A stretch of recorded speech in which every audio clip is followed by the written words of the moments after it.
Hi friends, ఈరోజు special mutton fry అలాగే చింత చిగురు పప్పుచారు.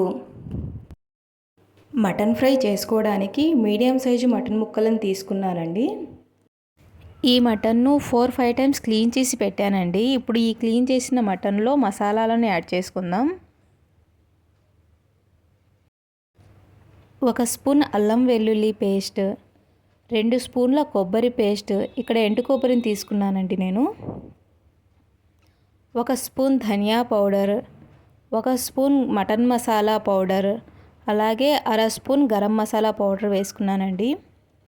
కొంచెం పసుపు, 2 స్పూన్ల కారం, తగినంత ఉప్పు వేసి బాగా కలపాలి. ఇలా బాగా కలిపిన తర్వాత 1 టీ గ్లాస్ వాటర్ వేసుకొని బాగా కలిపి కుక్కర్ మూత పెట్టి 5 విజిల్స్ వచ్చే వరకు వండాలి. 5 విజిల్స్ వచ్చిన తర్వాత చూపిస్తున్నానండి. మటన్ అయితే ఉడికిపోయింది. మటన్లో ఇంకొంచెం వాటర్ ఉన్నాయి కదండి, అవి కూడా ఇంకిపోయే వరకు మీడియం ఫ్లేమ్లో ఉంచాలి.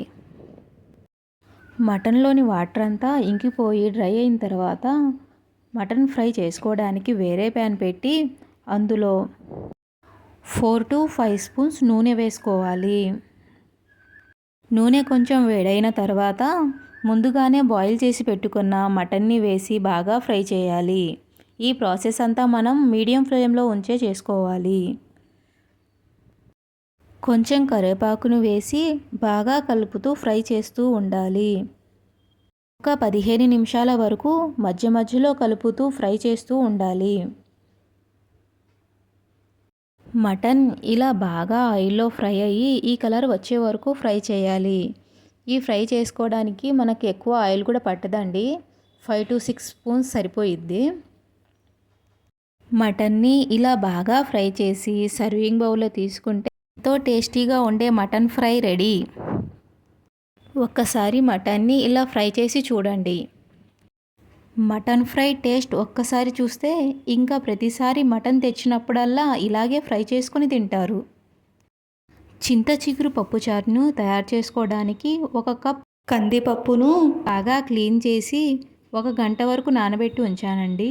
ఇందులో 1 కప్పు చింత చిగురు, 3 టమాటాలు, 2 పచ్చిమిరపకాయలు, 4-5 వెల్లుల్లి రెబ్బలు, కొంచెం పసుపు, 1 స్పూన్ కారం, 1 గ్లాస్ వాటర్ వేసి 5 విజిల్స్ వచ్చే వరకు వండాలి. ఇక్కడ 5 విజిల్స్ వచ్చిన తర్వాత చూపిస్తున్నానండి. పప్పు బాగా ఉడికిపోయింది.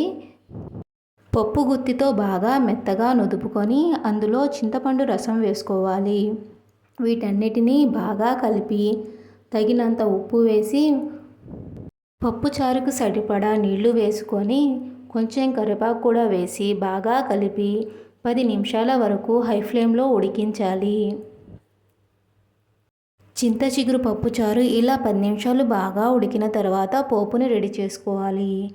పోపు కోసం ఒక గిన్నె పెట్టుకొని ఆయిల్ వేసుకోవాలి. ఆయిల్ కొంచెం హీట్ అయిన తర్వాత తాలింపు గింజలు, సన్నగా కట్ చేసి పెట్టుకున్న ఉల్లిపాయ, ఎండుమిరపకాయలు, కరివేపాకు, కొంచెం ఇంగువ వేసి బాగా బ్రౌన్ కలర్ వచ్చే వరకు ఫ్రై చేయాలి. ఇలా బాగా ఫ్రై అయిన తర్వాత ఇందులో మనం ముందుగానే ప్రిపేర్ చేసి పెట్టుకున్న చింత చిగురు పప్పుచారుని వేసి బాగా కలపాలి. ఘుమఘుమలాడే చింత చిగురు పప్పుచారు రెడీ.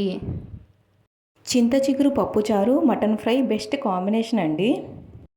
ఇలా వేడివేడి అన్నంలో చింత చిగురు పప్పుచారుని కలుపుకొని మటన్ ఫ్రై నంచుకొని తింటుంటే 2 పూట్ల తినాల్సిన అన్నం 1 పూటే తినేస్తారండి, అంత బాగుంటుంది. ఈసారి మీరు కూడా చింత చిగురు పప్పుచారును, మటన్ ఫ్రైని ఇలా చేసి చూడండి. టేస్ట్ ఎంత బాగుందో మీకే తెలుస్తుంది. ఈ వీడియో మీకు నచ్చినట్లయితే please like, share and subscribe my channel. Thank you.